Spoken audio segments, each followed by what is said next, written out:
मेरा नाम अहमद है और मैं एक ट्रक ड्राइवर हूँ और मेरा रोज़ का काम था रात में ट्रक चलाना। इसलिए मुझे भूतों पर बिल्कुल भी विश्वास नहीं था, क्योंकि मैंने उस दिन से पहले कभी कोई वैसी चीज़ नहीं देखी थी कि मैं भूतों पर विश्वास कर सकूं। पर इस रात मेरे साथ कुछ ऐसा हुआ कि उसे याद करके मेरी रूह कांप जाती है। यह बात आज से तकरीबन 5 साल पहले की है, जब मैं और मेरा हेल्पर राजू हम सहारनपुर से 5000 ईंटें भरकर देहरादून जा रहे थे। लगभग रात के 11 बजे मैं और मेरे हेल्पर ने सोचा पहले कुछ खा लिया जाए फिर आगे चलेंगे। इसलिए मैंने हाईवे के बगल में एक ढाबा था, उसमें जाकर अपना ट्रक खड़ा कर दिया और फिर वहीं खाना खाकर जैसे ही हम उठकर जाने लगे तभी उस ढाबे वाले ने मुझसे पूछा, अरे उस्ताद किस तरफ जा रहे हो? उस ढाबे वाले की बात का जवाब देते हुए मैंने कहा, बस भाई जी देहरादून तक ही जाना है। तो उस ढाबे वाले ने मेरी बात सुनकर अपनी घड़ी में टाइम देखा और कहा, अरे उस्ताद रात के 12 बजने वाले ही हैं, कुछ देर यहीं ही रुक जाओ, रात के 1 बजे के बाद ही चले जाना उस्ताद। उस ढाबे वाले की बात सुनकर मुझे बड़ा ही अजीब लग रहा था, इसलिए मैंने कहा, क्यों भाई जी?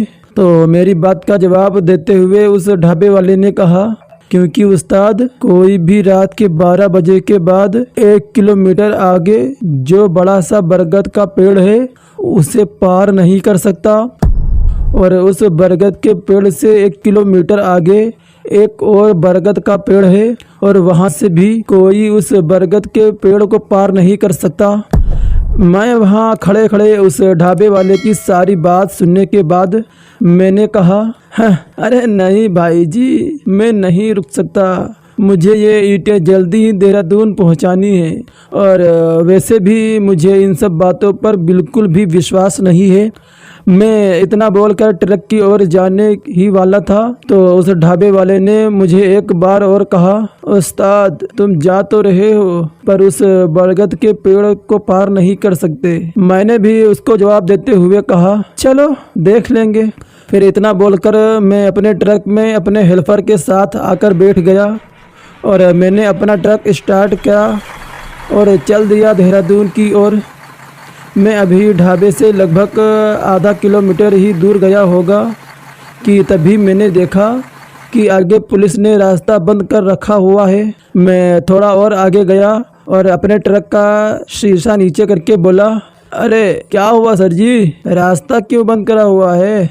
मेरी बात सुनकर वहां खड़े पुलिस वाले ने कहा, अरे उस्ताद ट्रक साइड में लगा दो, 1 बजे के बाद यहाँ से जाना। उस पुलिस वाले की बात सुनकर मैंने कहा, नहीं सर जी मैं नहीं रुक सकता, मुझे ये ईंटें जल्दी ही देहरादून पहुंचानी है। मेरी बात सुनकर उस पुलिस वाले ने मुझसे कहा, अरे उस्ताद मेरी बात मानो, 12 बज गए हैं और अब 1 बजे तक बरगद के पेड़ के आगे से कोई नहीं जा सकता, तुम 1 बजे के बाद चले जाना। उसकी बात सुनकर मैंने कहा, नहीं सर जी जाने दो ना, मैं इन सब बातों को नहीं मानता सर जी। तो मेरी बात सुनकर उस पुलिस वाले ने कहा, जा तुझे जाना है तो जा, पर तू उस बरगद के पेड़ के आगे नहीं जा पाएगा। उनके इतना कहते ही मैंने तुरंत ट्रक को स्टार्ट किया और चल दिया।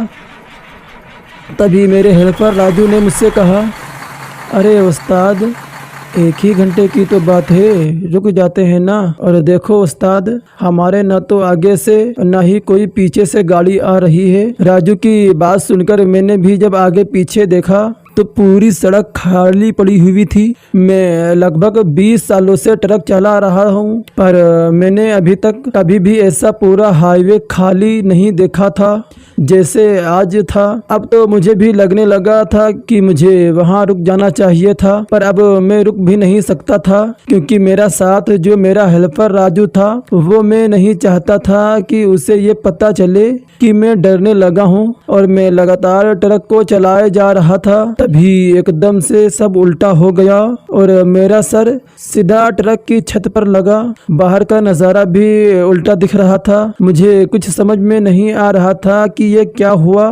तभी राजू ने मुझसे कहा, अरे उस्ताद, अपना ट्रक पलट गया है। पर ये कैसे हो सकता है, क्योंकि हमारा ट्रक तो बिल्कुल सही चल रहा था और ना ही हमारे ट्रक का कोई एक्सीडेंट हुआ था।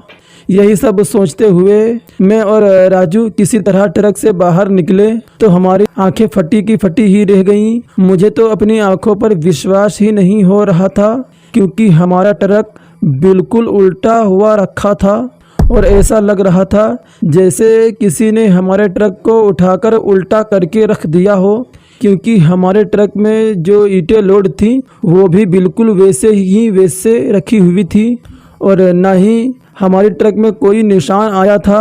और इसीलिए मैंने कहा था कि किसी ने ट्रक को उठाकर उल्टा करके रख दिया हो। मैं अपने ट्रक को खड़े खड़े ही देख रहा था, तभी राजू ने मुझसे कहा, उस्ताद वो देखो।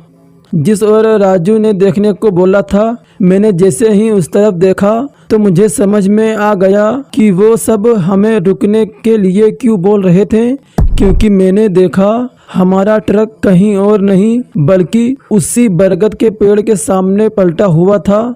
उसके बाद हमें वहाँ तो कोई नहीं दिखा रहा था, इसलिए मैंने और राजू ने ट्रक से अपना बिस्तर निकाला और पास में जो दुकान बनी हुई थी उनके बाहर जाकर लेट गए। हम लेटे ही थे कि तभी किसी ने हमें हाथों से हिलाकर उठाया और जैसे ही मैंने आँख खोली तो देखा कि हमारे सामने 4-5 लोग खड़े हुए थे और उन्हीं में से एक आदमी ने हमें कहा, भैया आप ठीक तो है ना, हम पास के गांव से ही हैं। हमें पता चला था कि कोई ट्रक रात को 12 बजे के बाद यहाँ से गुजर रहा है, इसलिए 1 बजने के तुरंत बाद हम यहाँ आ गए कि किसी को कोई मदद की ज़रूरत तो नहीं है। और जैसे ही हम यहाँ आए तो देखा कि आपका ट्रक पलटा हुआ है और ट्रक में कोई भी नहीं था। तभी हमने आपको यहाँ लेटे हुए देखा तो उनमें से एक आदमी ने कहा, भाई आप तो किस्मत वाले हैं जो आप बच गए, क्योंकि यहाँ जल्दी कोई भी नहीं बचता। मैं और राजू वहाँ बैठे बैठे बस उनकी बातें सुन रहे थे और उनकी बातें सुनकर बस यही लग रहा था ज़रूर हमने कोई अच्छा सा काम किया होगा, तभी आज हम बच गए। तभी उस गांव के आदमी ने अपनी बात को कंटिन्यू रखते हुए कहा, इस 1 किलोमीटर के अंदर अंदर लोग कहते हैं कि कोई चुड़ैल रहती है यहाँ पर और रात के 12 बजे के बाद उसके बच्चे सड़क पर खेलने को आते हैं, इसलिए वो चुड़ैल वहाँ कोई भी गाड़ियाँ नहीं आने देती और 1 बजने के बाद उनके बच्चे जब खेल कर चले जाते हैं तब कोई भी वहां आ जा सकता है। उस रात मैंने और राजू ने किसी तरह कट्टी और अगली सुबह क्रेन बुलाकर ट्रक को सीधा कराया और तब हम वापस देहरादून आए। और फिर उसके बाद मुझे वो रात जिंदगी भर के लिए याद हो गई, क्योंकि उस रात पता नहीं मैंने कौन सा अच्छा काम किया था कि उस रात हम लोग बच गए थे। और फिर उसके बाद से मैंने उस हाईवे पर रात में जाने से परहेज की, रात में वहाँ नहीं गया। तो दोस्तों आज की कहानी में बस इतना ही और आप लोगों को कमेंट करके ज़रूर बताना है कि आपको ये कहानी कैसी लगी। प्लीज़ कहानी को लाइक करें और छोटा सा कमेंट ज़रूर करें।